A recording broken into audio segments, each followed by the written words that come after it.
Sampai detik ini ku melihat penyertaan-Mu sempurna sampai selamanya. My dears, satu saja syarat untuk kamu masuk surga, yaitu iman percayamu kepadaku. Kamu diselamatkan karena anugerah melalui iman percayamu kepadaku. Itu bukan hasil perbuatanmu, tetapi pemberianku. Aku telah menyelesaikan semua urusan penebusanmu dan telah menjamin keselamatanmu. Seorang yang mengendarai mobil dengan asuransi bukan berarti ia bebas menabrakkan mobilnya agar mendapatkan ganti rugi. Demikian pula anugerahku adalah jaminan asuransi keselamatan agar kamu menerima warisan kerajaan. Menerima anugerahku bukan berarti aku mengizinkanmu bebas menabrakkan hidupmu untuk berbuat dosa. Tetapi anugerah itu akan selalu mendidikmu untuk mau dibaptis, dipenuhi Roh Kudus, setia beribadah, dan hidup kudus pada masa sekarang ini. Beritakanlah kabar baik, Injil anugerah dan kebenaran ini kepada semua orang. Aku mengasihimu, Jesus Christ. Di saat ku takut, Engkau menopangku. Di saat ku gentar, Kau Tuhan penolongku. Di saat ku takut, Engkau menopangku. Di saat ku gentar, Kau Tuhan penolongku. Ku percaya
sebuah desa kecil, hiduplah seorang ibu bernama Hana.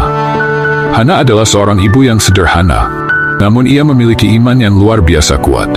Tiap hari, ia selalu berdoa kepada Tuhan dengan sepenuh hati, terutama untuk anak laki-lakinya, Samuel, yang sedang beranjak remaja.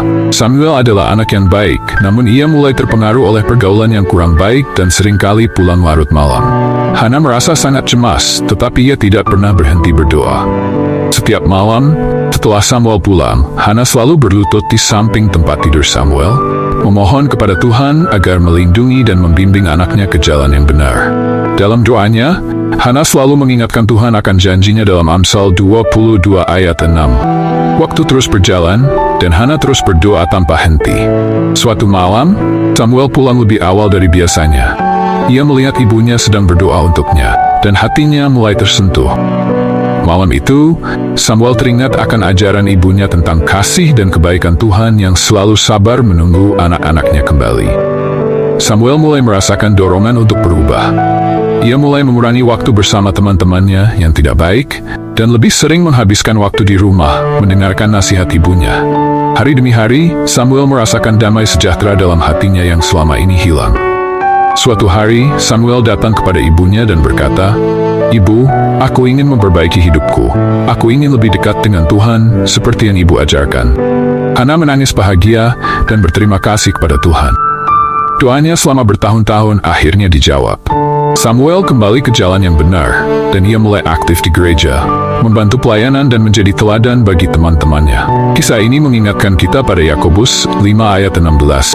Hana adalah contoh nyata dari seorang ibu yang tidak pernah berhenti berdoa dan mempercayakan hidup anaknya kepada Tuhan. Melalui doa yang tak pernah henti, Tuhan bekerja dan membawa Samuel kembali kepadanya. Kisah ini menjadi inspirasi bagi kita semua untuk tidak pernah meremehkan kuasa doa. Seperti Hana, marilah kita terus berdoa dengan penuh iman, percaya bahwa Tuhan mendengar setiap doa kita dan akan menjawabnya pada waktunya. Tuhan Yesus memberkati. Jangan mimpi ada revival dalam hidupmu kalau kamu doa aja cuma doa makan doang. Itu juga udah hafalan Tuhan Yesus, aku mau makan berkati makan ini dalam nama Tuhan Yesus, amin. Saya mau ajak saudara untuk reflect kepada kehidupanmu. Let's say 3, 4, 5 tahun ke belakang. Coba kalau kita ingat-ingat, siapa kamu tahun 2020? Kalau kita ingat-ingat ke belakang, kalau kita jalanin terus kehidupan kita, ujung-ujungnya lewat kan? Kalau hari ini kau ngerasa di lembah kekelaman, kalau kamu terus jalan, terus berdoa, terus pegang tangan Tuhan, terus mengandalkan, berharap sama Tuhan, ketika satu hari nanti kamu nengok ke belakang, lewat juga ternyata, lepas juga ternyata, berhasil juga ternyata, ternyata malahan lebih baik daripada sebelumnya. Ujung-ujungnya Tuhan tolong, pasti tolong, karena Tuhan beri kekuatan. Mungkin Tuhan gak kasih plek-ketiplek seperti apa yang kita mau, tapi Dia kasih kekuatan untuk kita berjalan di sana. Mungkin Tuhan, mungkin hari ini, mungkin ada di antara saudara yang masih harus menjalani kemoterapi. Mungkin kau doa minta Tuhan sembuhin, tapi mungkin Tuhan izinin kayak masih kemoterapi. Tapi lewatin proses itu, Tuhan kasih kekuatan. Sorga bergerak kasih kekuatan. Gak ada doa yang sia-sia, Pak. Gak ada doa yang sia-sia, Bu, sisters, brothers. Gak ada doa yang sia-sia. Sorga dengar, dan sorga pasti berbuat sesuatu. Sekalipun Tuhan gak jawab, tapi ketika kita hidup dalam doa, kita dapat balasan dari Tuhan. Apa balasannya? Kita ngerti hatinya Tuhan. Kita punya keintiman sama Tuhan. Kita punya jam doa pribadi sama Tuhan. Kita punya quality time sama Tuhan. Kadang kita terlalu fokus sama hasilnya. Kadang kita memperlakukan Tuhan kayak jin tadi saya bilang. Minta dikasih, minta dikasih, minta dikasih. Tapi Tuhan gini loh, buat ngubah keadaan kita tuh gampang buat Tuhan. Gampang. Yang Tuhan cari tuh kita dekat sama Dia. Kita ngobrol sama Dia. Kita punya kedekatan. Nah, kalau saudara punya anak, walaupun kamu siapin yang terbaik buat anakmu kok. Kamu prepare masa depannya, siapin uang sekolah. Dia gak pernah ngerti kalau papa mamanya susah. Dia gak pernah tahu susahnya bayar kontrakan. Walaupun kamu siapin yang terbaik, dan apa yang dia minta Kamu kasih, kamu selalu berusaha untuk memenuhi apa yang dia minta. Tapi bukankah sebagai orang tua, kamu senang kalau anakmu bisa ngomong apa aja sama kamu?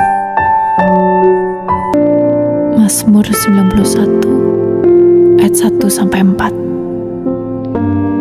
Orang yang tinggal dalam perlindungan yang maha tinggi akan berdiam dalam naungan yang maha kuasa. Aku akan berkata kepada Yahweh, perlindunganku dan kota bentengku, Elohimku, kepadamu aku percaya. Dia akan membebaskanmu dari jerat penangkap burung liar dan dari wabah yang mematikan. Dia akan menaungi engkau dengan kepaknya, dan di bawah sayapnya engkau akan berteduh. Kesetiaannya adalah perisai dan tembok perlindungan. Amin.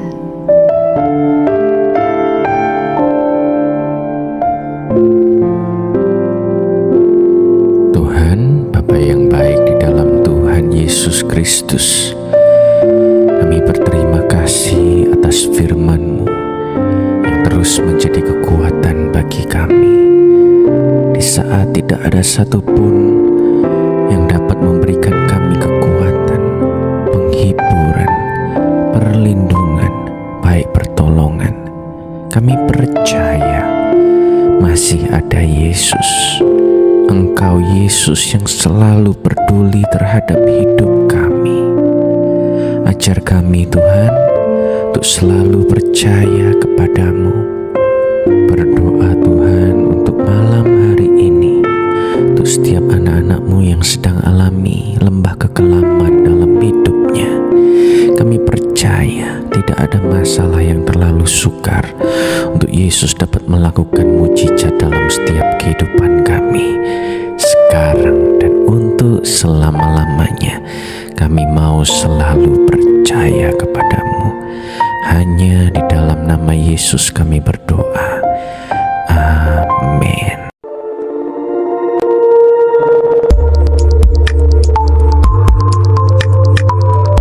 Guys, terima kasih udah mau nonton ya.